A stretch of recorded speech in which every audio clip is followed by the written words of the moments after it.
lot of you guys are in the same boat that I am. You have a small space garden in the desert and you're dreaming of having your own land. But how do you get there? Let's talk about some tips of how we are planning on getting there and how we're saving steps in order to get there. Hi everyone, welcome back to my channel. I'm Shamira Benson, one part of Team Benson, and yeah, let's talk about land. Now, in this video, I want to give you guys some tips on what we're doing in order to be able to make getting our own land possible and make that an actual dream that we want to come true. Now, a lot of people want land for different reasons. Some people just want to be able to produce more food. Some people want to be able to have a farm where you have more animals or different things. Or some people just want to get out of the city. For us, we want to be able to have generational land. So something that we can pass down to our kids and also have enough space to be able to build homes for our future children and any family members that need it. Because, let's be honest, the price of houses and just in the city or even just out anywhere have gone up a lot, and it's always cheaper to build your own space than it is to buy it already pre-made. So that is kind of what drives us. So I want to talk about some tips of what we are doing in order to be able to save up to purchase our own land, which hopefully we can do this year. But before we start, guys, look at how my black cherry tomato and my sweet peas are now starting to fight. But the sweet peas are blooming and they're not giving up. They're just using the cherry tomato as a trellis. So guys, that's the first tip. Start your own garden. If you have not started it yet, or if you are planning on doing like something small or little, yes, start your own garden. This garden in this small space, which is the size of a townhouse backyard, has helped save us so much money just because we get a lot of what we need out of it. Whether it is fresh herbs that we can use to make seasonings, so that eliminates us buying bottled seasonings from the store, or it's fresh greens or peppers or tomatoes that we can use for side dishes or just meals on their own. It has saved us a lot of money. And I hope that for you guys that have been watching my channel and have watched my channel for the past couple of years, you've been able to see just how much more I've been able to pack things in here. Down from like just building in like new beds to putting in just pots that I got from the Dollar Tree, that I can allow myself to have more space without having to buy more space. So making the most out of the space that you have makes a big deal. If you feel like your plants are too tight together, plant them that way. Like these broccolis. See what happens. If they are too tight the first time, then next time give them just a little bit more space until you know what is the maximum amount of space that they need for your garden. Because to tell you the truth, guys, if you read those packages on the seed, or you read those seed packages and they say like plant these like 6 feet apart or something crazy like that, it's for like commercial farming. It's not really for like a small space or like a home garden. You can pack things in there a lot tighter than you think. Now, the second thing is going to be to make a garden that works for you. Now, I have a garden that allows me to not have to water on Shabbat because we don't do anything on Shabbat, and still have things survive in the desert. So I plant things that I know will be able to survive that. And also I don't have to constantly maintain it. So I'm not out here a lot watering a lot right now. During the winter, I'm only watering like every 3 days, and things are okay because I've used things like mulch to be able to retain water in my beds, and also just the lasagna style gardenings that I do with different compost mulch and animal manure and different things like that. They've allowed my beds to kind of take care of themselves, even down to not having to fertilize every day. My beds are able to take care of themselves, and it gives me more time to do things like work, so that then I can save up money. So now we're back inside because it's starting to get dark outside. But my next thing is going to be to use your own homemade cleaners, like to make your own cleaners. Now it's so simple, guys. You just need like something like orange pills. I'm going to put some of those in a jar, and I also have some grapefruit that I'm just going to try and get most of the inside off of, and I'm just going to add some alcohol rubbing alcohol, and some vinegar. I'm gonna do a 50-50 rubbing alcohol and vinegar, and I'm just gonna let that soak. And then once it is done, probably within like about, I would say maybe 6 weeks it'll set, then I just add some water to it and voila, I have a cleaner. Now, I know some people say you can just put vinegar in a water bottle and like clean it that way, just add some water to it and then just clean. And to that, I say, yes, you can do that. But I also say it smells like vinegar. So some people say like, oh, you can't smell the vinegar when you clean or it goes away really quickly. But to me, I don't know if it's because I have a really sensitive nose or what, but it smells like vinegar to me. And I prefer to infuse it with something like a citrus or a pine or something.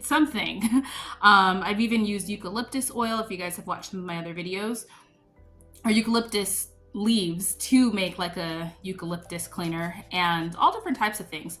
But that makes it to where it doesn't just smell like vinegar and water, which, you know, people say they don't smell it. Maybe it's just the vinegar that I'm using, but I smell it, guys. So I let this sit and I make my own cleaners. And not only does it help just with saving money, because I mean, I'm using things that we just already ate and it's just leftover like food scraps, but also, guys, it's saving on our medical bills because those harsh cleaners have a lot of stuff in them that are just tearing up your lungs. Like they're tearing up your lungs, they're tearing up your insides, and you know, that's medical bills. And when you think about saving money, one of the best ways to save money is to reduce your costs in what you're spending in medical services. So yeah, that's one of my big ones. So my next thing, now that I have my cleaner going, which it took a moment because I had to cut up a lot of grapefruit, but it's 50% vinegar and 50% rubbing alcohol. Let it sit until it doesn't smell like vinegar or alcohol. It just smells like lemons or oranges or limes or whatever you use. And you have a perfect cleaner. You just dilute it with some water. Usually I fill like the bottle halfway and then just fill the rest with water. Or sometimes you can do a little bit less depending on how strong you want it. Now, my next thing is going to be to buy things in bulk and preserve them in a way that then you can use them throughout the year. So you can buy them in bulk when they're at a good price, like these sesame seeds that I have. And I have this little jar of sesame seeds that I use. I actually use a lot of sesame seeds in cooking, mostly because I top my challah bread with them every single week. So I go through a lot of them. And then we also just use them in some of our like Asian dishes too. All I do is once I pour out what I need, then I just vacuum seal this. Now, if I pour out enough to where it's like maybe like less than a half a jar, then I just put it in a smaller jar, vacuum seal it all over again, just with my vacuum sealer, and life is good.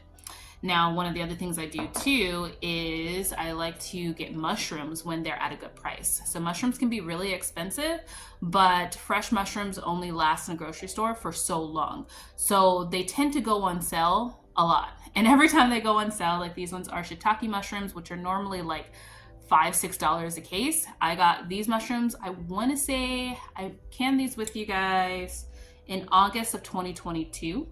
And that was, I think they were like $1, maybe $2 at most, but I got all of these mushrooms. If I can find the video, guys, I will tag it down below because it was hilarious how many mushrooms that I got. But I dehydrated them. And then I put them in a jar and I vacuum sealed it. And we have been eating off these mushrooms since August of 2022. Makes a world of a difference. Next tip is going to be to separate like your meats. So guys, if you buy meats in bulk, whether you're buying it by a whole half a cow or a whole cow or something like that, or just by buying the whole chicken, it's cheaper to buy the whole chicken than it is to buy the chicken in pieces. So what I do is I just separate it however I'm going to use it by just vacuum sealing it in my food saver.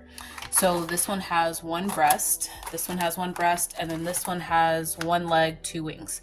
So I can say, okay, this is going to be a lunch for myself if I'm working just in the office by myself without Mr. Benson. And then this can be a soup, or I can take out two of these and do a bigger soup or dish or chicken and rice with if we have more people, or I can take out two of these and maybe do one person gets a leg and two wings and one person gets a breast, however I want to do it. Now the other piece of these chicken is in our oven right now, so right now I'm cooking both thighs and one leg. Now, the last thing I want to talk to you guys about, and it is about saving money at the hospitals again, and that is making your own medicine. Now, we made this together. It is a pain reliever. It's cramp bark, valerian root, and stevia is what I put in it. Now, this little jar, guys, is going to be a tincture that lasts me for months and months and months and months and months. So instead of buying things like Midol and Tylenol, that one is going to destroy your liver and be really harsh on your body, I can just make something simple like this, add a couple drops to some water, and have the same effect. Now, yes, hospitals are important. If you guys have been watching my channel for a while, you'll know that my husband broke his wrist. And so we took him to the hospital to make sure that it wasn't like completely broken, and it was just a hairline fracture where we could get away with splinting it. A splint was $9 at our local grocery store Fry's versus paying like the $200 or $300 that they wanted to charge us at the hospital. So we just got the x-ray to make sure that it was okay and not completely broken, and then I put the splint back on it that I'd already purchased, and I took him home and I treated him at home. I made a tea that I soaked his wrist in for sprains, and then I gave him some of my pain reliever, and he was healed up in like a week. No complaints, no screaming in pain, none of that. So you can do it. You can treat your family yourself, because that could be literally one of the biggest expenses that a lot of us face. And changing your diet, changing your habits, I also cook with these herbs, just make you overall healthier. And then you're able to just live a cheaper life outside of the hospital. And my last tip is just to know your why, guys. Your why of why you want to purchase land and why you're doing all of these things is going to make it a lot easier for you to obtain, because it gives you a realistic goal that you truly want to reach. And when you say things like a why is like, oh, I want to like make X amount of dollars, it's just a one-time attainable goal. But when you say a why, like I want to have a better life for my family, that's something that you can reach over and over and over again, and you can appreciate over and over and over again. So know your real true why. So I hope this video was helpful for you guys. I am going to cook some dinner tonight so that I might, if I can get it filmed and if life isn't too crazy, I will show you guys how I cook my Swiss chard, so stay tuned for that. But until next time, grow yourselves a garden, because even a small space can provide you with tons of food. Bye guys!